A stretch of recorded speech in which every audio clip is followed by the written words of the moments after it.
Saya mau menambahkan kekaguman Anda kepada orang Papua. Saya tidak pernah ketemu orang Papua, tentu saja tidak di Papua, tapi di luar Papua, berbahasa Indonesia yang jelek. Bahasa Indonesianya bagus. Seperti pengalaman perbandingan ini, profesor saya di Amerika ada satu, bahasa Inggrisnya paling bagus, paling rewel meriksa paper kita. Kenapa? Di situ persamaannya dengan orang Papua.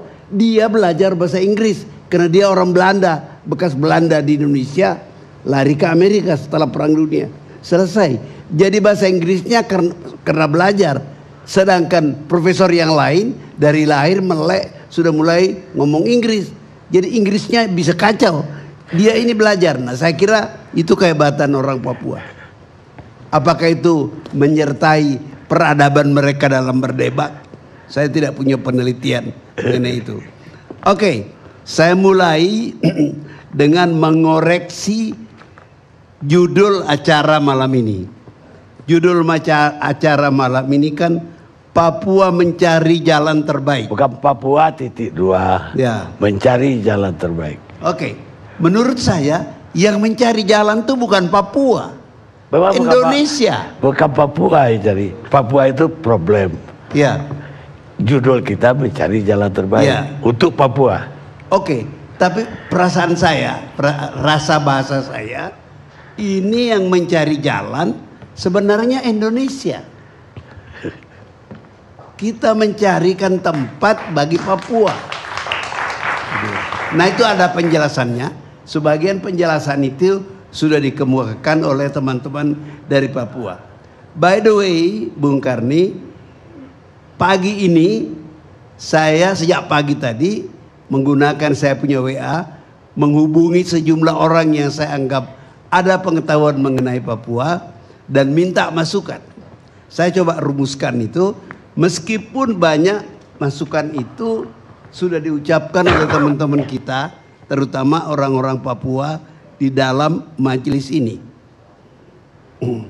Pertama, ada bara lama di Papua. Dan itu gampang terbakar. Oke. Itu contohnya ya peristiwa kemarin itu di Surabaya itu dan demo-demo di Papua. Apa akarnya itu? Dari yang saya dengar ini, ketidakadilan. Ketidakadilan belum tentu karena kesalahan pemerintah.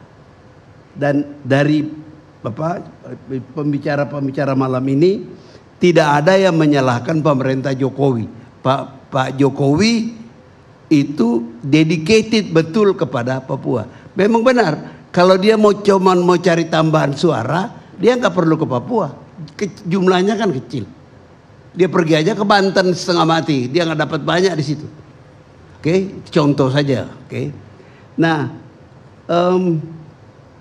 ketidakadilan ini adalah sesuatu yang langgeng di dalam sejarah kita. Begini, kalau kita mau lihat peristiwa-peristiwa penting, tragedi-tragedi penting di Indonesia, itu semua karena ketidakadilan.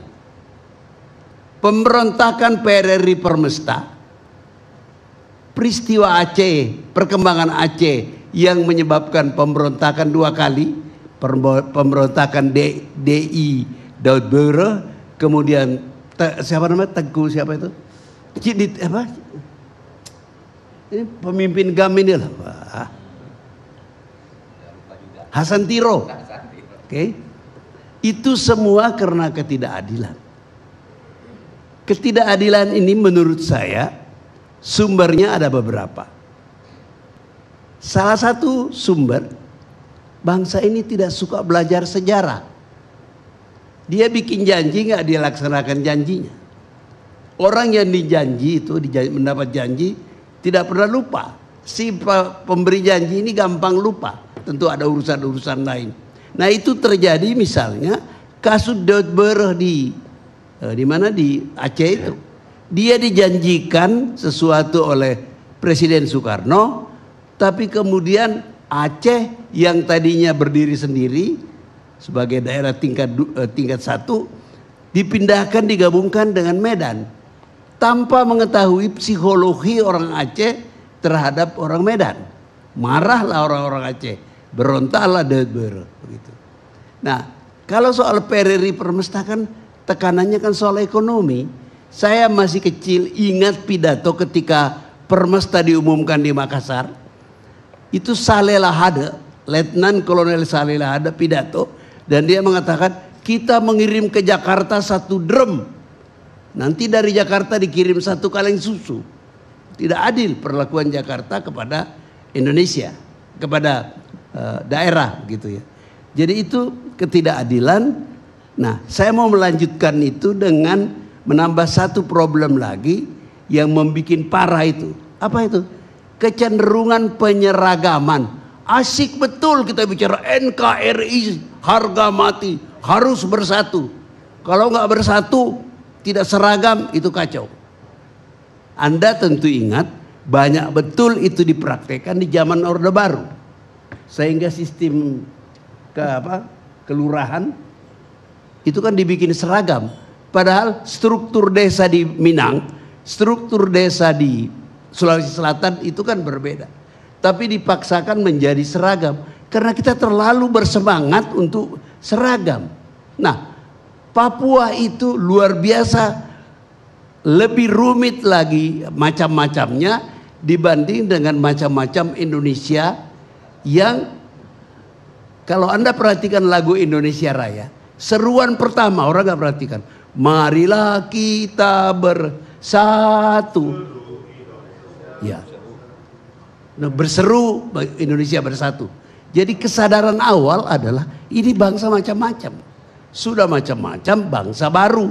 So kalau kita tidak sensitif terhadap itu, itulah yang menjadi residu terus-menerus bertumpuk dan tidak pernah dikoreksi karena kita tidak punya tradisi belajar membaca sejarah. Nah, ini perlu ditekankan sebab peristiwa seperti di Papua sekarang ini sudah terjadi berkali-kali, dan kalau kita tidak berubah itu akan terjadi lagi. Karena itu saya mengatakan Indonesia yang harus mencarikan tempat bagi Papua. Bagaimana mendapatkan tempat? Ya kita harus tahu kita ini siapa, orang-orang Papua itu siapa. Kitalah yang harus mencarikan tempat itu, bukan orang Papua. Oke?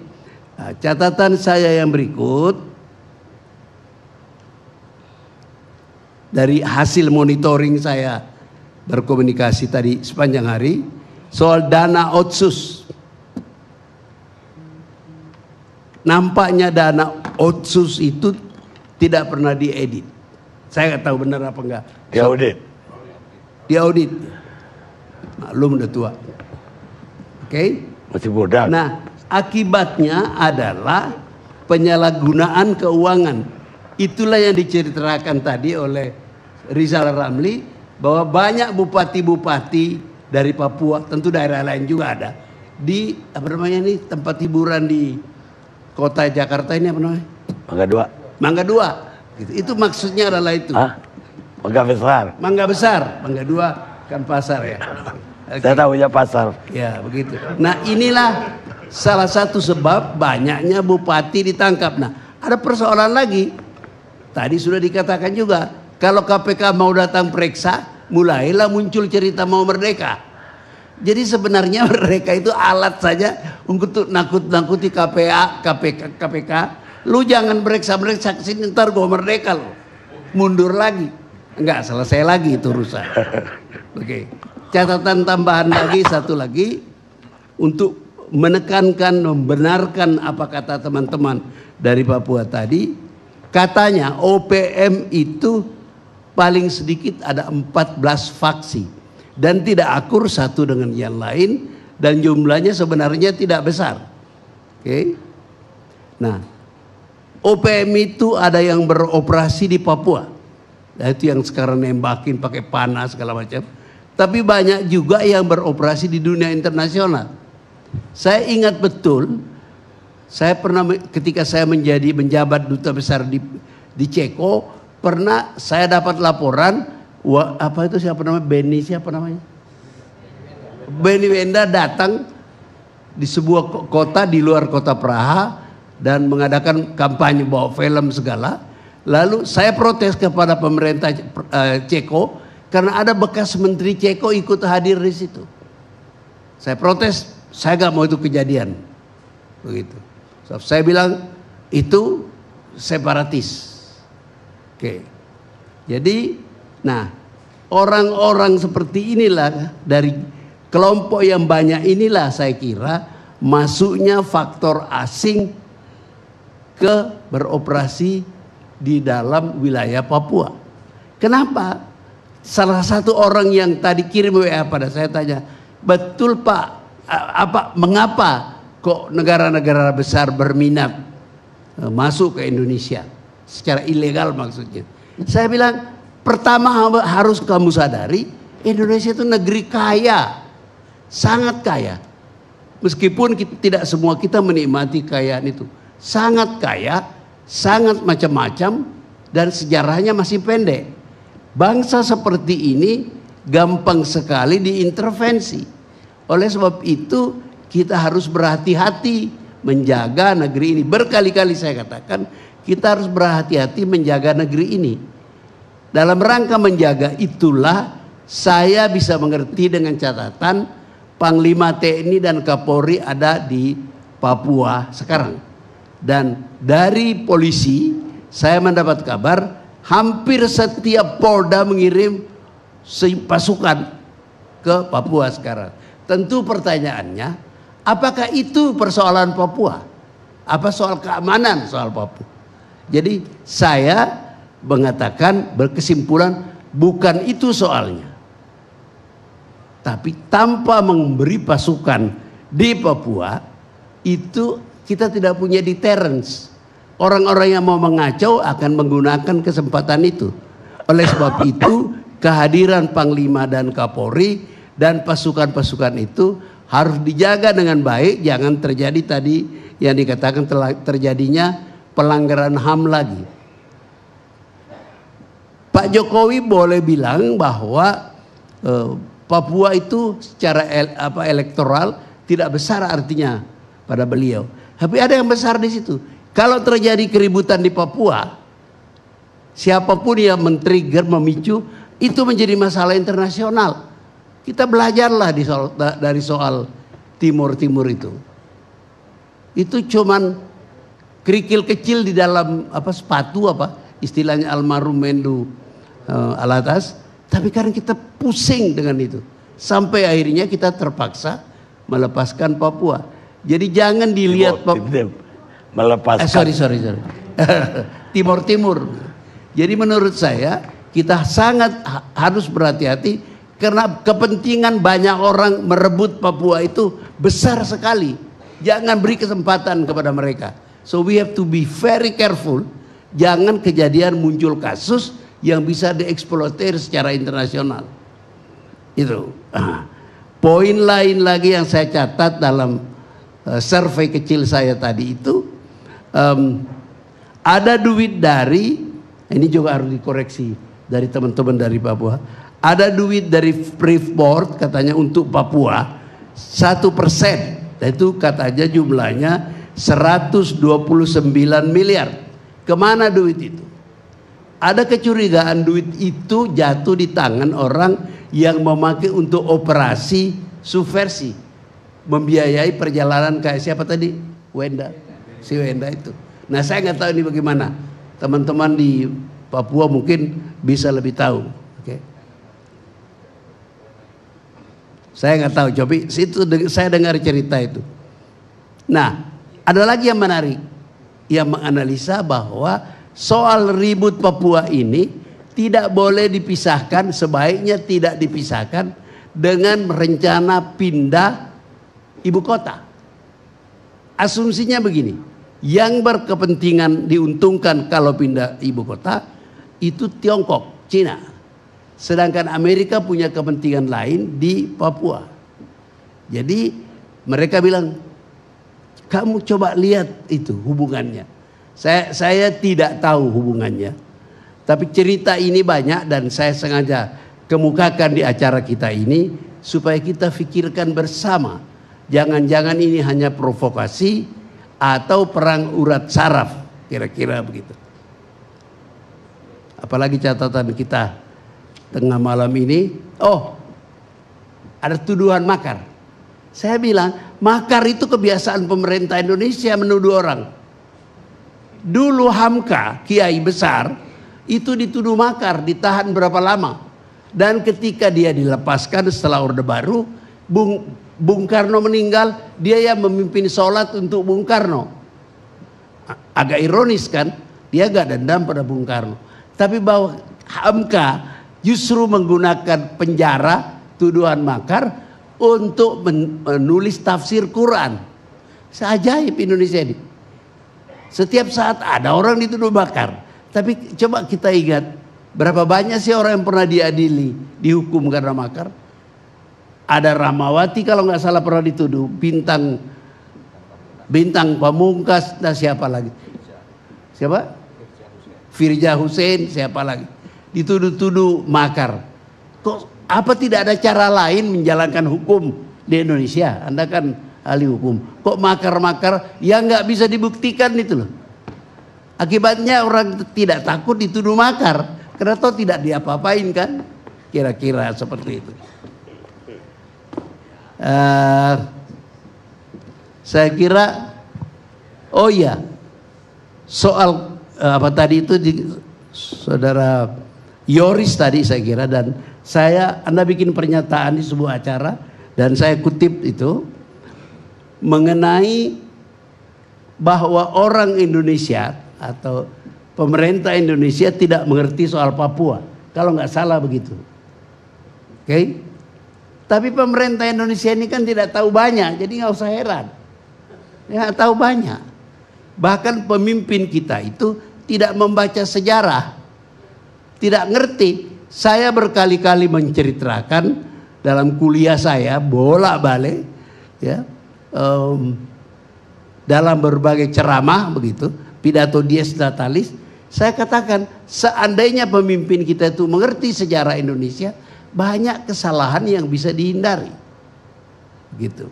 Nah, ini soal contoh yang menarik karena murid saya kebanyakan tentara dan polisi, operasi militer.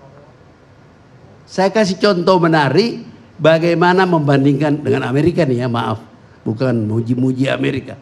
Bagaimana Amerika menjelang mendaratnya GI di Normandy, Perang Dunia Kedua, mengirim Margaret Mead, ahli antropologi, ke Inggris. Tugasnya apa? Menyelidiki bagaimana kencan, bagaimana pacaran. Karena pasukan-pasukan Inggris ini, Amerika ini bujangan semua kan. Dikirim untuk mendarat ke benua Eropa memerangi Hitler. Lah ini kan bujangan dan lama mereka menunggu pendaratan. Nah kan nanti pacaran. Nah bagaimana caranya pacaran? Jangan menimbulkan konflik dengan masyarakat Inggris. Nah, ini contoh yang baik. Contoh yang kurang baik karena kita tidak canggih, operasi Sulawesi Selatan melawan Kahar Muzakar. Saya tahu karena saya kan orang Parepare, saya masa kecil saya mengamati itu. Itu berapa lama baru diselesaikan? Kenapa? Karena dikirim tentara yang tidak mengerti budaya orang Bugis. Orang Bugis itu kan orang Islam. Nah ini orang-orang dari batalion-batalion yang secara antropologis kita sebut orang abangan. Nggak mengerti budaya masjid, budaya orang Bugis. Nggak berhasil, banyak yang mati. Baru berhasil kemudian ketika yang dikirim itu Siliwangi. Karena budaya politik orang Jawa Barat ya, itu dekat dengan budaya politik dan budaya sosial orang-orang Bugis. Dengan cepat habis Kahar Muzakar itu. Begitu. Jadi maksud saya takut jangan-jangan kegagalan kita supaya tidak salah nih, di Timur Timur dan keluhan mengenai aparat keamanan kita di Papua, juga karena mereka tidak dipersiapkan. Beginilah orang Papua itu, beginilah orang Timur Timur itu. Ini enggak, nilai-nilai dia anggap itu nilai Indonesia. Jadi itu yang dipakai menilai orang Papua, menilai orang Timur Timur dulu. Timur Timur sudah gagal. Kita berharap di Papua kita berhasil. Dan itu hanya bisa berhasil kalau tentara dan polisi kita mengerti dan mengamalkan pengetahuan mereka mengenai orang-orang di tempat mereka bertugas. Kira-kira itu yang penting saya tekankan, karena kita mengirim banyak pasukan sekarang ke Papua. Mudah-mudahan pasukan-pasukan itu cukup baik dalam menghargai perbedaan. Sebab ini kan soal perbedaan. Saya masih ingat ada saudara saya datang dari Sulawesi Selatan, datang ke Jawa dan disuguhi makan, dijamu, dan di atas meja makan ada cobek, okay? Marah karena di kampungnya dia sambal itu diambil dari cobek, ditaruh di piring kecil itu apa? Lepek begitu. Dia marah. Oh, saya merasa dihina. Saya harus memberi kuliah antropologi pada dia supaya dia tenang dan merasa tidak dihina. Nah, hal begini-begini itu banyak terjadi. Seorang Medan katanya dulu datang ke Jawa, baik dijamu oleh tuan rumah. Ketika dia mau pulang, tuan rumahnya bilang, "Mari, mari, mari." Terjemahan dari monggo-monggo. Dia balik lagi. Dia bilang, bagaimana? Saya sudah mau pulang, disuruh datang lagi.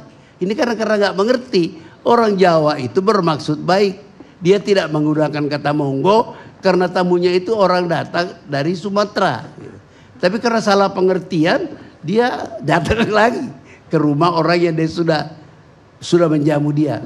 Kira-kira begitu. Ini bisa diceritain sampai panjang. Tapi izinkan saya mengucapkan selamat pagi kepada saudara-saudara saya, orang-orang Papua yang saya yakin mereka nonton acara kita malam ini. Terima kasih.